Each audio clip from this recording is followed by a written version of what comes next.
In order to get your ex back and figure out how they're thinking, you need to understand what archetype of person they are. That is, what is their attachment style? There's only 4. In this video, I'm going to help you determine what that is for your ex. So first of all, the 4 attachment styles are as follows. Number 1, secure. Number 2, anxious, preoccupied. Number 3, the fearful, avoidant. And number 4, the dismissive, avoidant. Now, everybody understands the concept of anxious and avoidant, right? Who's the chaser, who's kind of running away. And people intuitively understand this.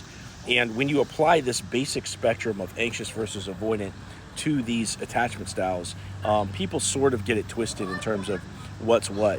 So when we're talking about the spectrum of anxious versus avoidant, the anxious person's all the way to the anxious side of the scale, obviously. The fearful avoidant is going to be somewhere in the middle because they swing kind of both ways. And that dismissive avoidance, like all the way over to that end of the avoidance side of the spectrum in terms of who's most apt to chase the other end over the course of the relationship. Now, where people get it twisted is, if, for example, let's say their dismissive avoidant partner exhibited some anxiety in the relationship, because maybe somebody got upset and pulled away for a while, then automatically in their minds they think, oh, that person must have been a fearful avoidant because they've been avoidant, but they also chase me at times. And so people kind of get it twisted because not only do these attachment styles exhibit a certain type of behavior routinely, but when things change, so does their behavior. In other words, that dismissive avoidant, for example, might have been super avoidant throughout the whole course of the relationship, and then let's say they cheated on their fearful avoidant partner, for example. That fearful avoidant puts up their walls and they're upset because they got hurt now, and that dismissive avoidant will now chase them because they messed up, okay? So anybody can exhibit anxiety in the actual relationship. But by and large, the anxious person is going to be the most anxious, the fearful avoidant is going to be somewhere in the middle, and that dismissive one is going to be the most avoidant. One of the best ways to figure out attachment style of your partner is to look at the core wound that they have. In other words, when their nervous system gets dysregulated, what are they reacting from? What wound are they most reacting from when they get triggered? Somebody that's anxious has been abandoned, or they had a parent that was hot and cold with them. They didn't, get consistent love per se. They knew to look for love, so they got love sometimes, but they didn't get all the time, and that created an abandonment wound in them, and they're gonna, chase in the relationship. That fearful avoidance been fucked over somehow. They've been abused or traumatized, or exes have cheated on them. Something happens, but when they get triggered, they're gonna fight. The anxious person rolls over because they don't want to experience abandonment.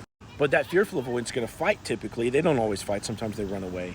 But typically they're going to fight because they're trying to establish safety through conflict resolution. They don't want to get hurt again, okay? So their core wound is betrayal or some kind of a trust break. They got traumatized somehow, and that's where they're operating from when they get triggered in conflict. Now, the dismissive avoidant is somebody that was neglected, right? They were just left to their own devices. They didn't get attention, and so conflict really wears them out. It really physically tires them. They avoid it, not for the same reason that the anxious person does, because they're afraid to lose the other person. The dismissive avoids conflict because they don't have the frame of reference for it. They don't have the energy for it, and therefore they're going to run away for that reason. The dismissive avoidance core wound is feeling broken because they were neglected. They don't understand this. They know that they might have got the short end of the stick in childhood, and not all of them do. But they will say things to you that are akin to them not being enough, and that is their core wound, and it comes out, in conflict or during the breakup. So people get it twisted because any changing economics in the relationship, supply goes down, demand goes up, that can happen to any attachment style. It doesn't matter who you are, dismissive, avoidant, or anything. But aside from big changing power dynamics in the relationship or temporary circumstances that affect things, by and large, the anxious is going to be the most anxious, the dismissive is going to be the most avoidant. And then sometimes when you get two fearful avoidants together, one of them is going to be more in the avoidant range of the spectrum, and others are going to be more in the anxious. So hopefully that clarifies for you a little bit where your partner might stand on the spectrum, okay? Just because they've exhibited anxiety doesn't mean that they're anxious or that you're anxious just because you've gotten broken up with. Think about how they've acted during conflict over the course of the regular relationship, and that'll give you a better clue. Now, if you want some extra help figuring out what your ex's attachment style is and how to get them back, click into my profile up here, click this link, set up a call with me, and we'll give you a step-by-step plan to get your ex back.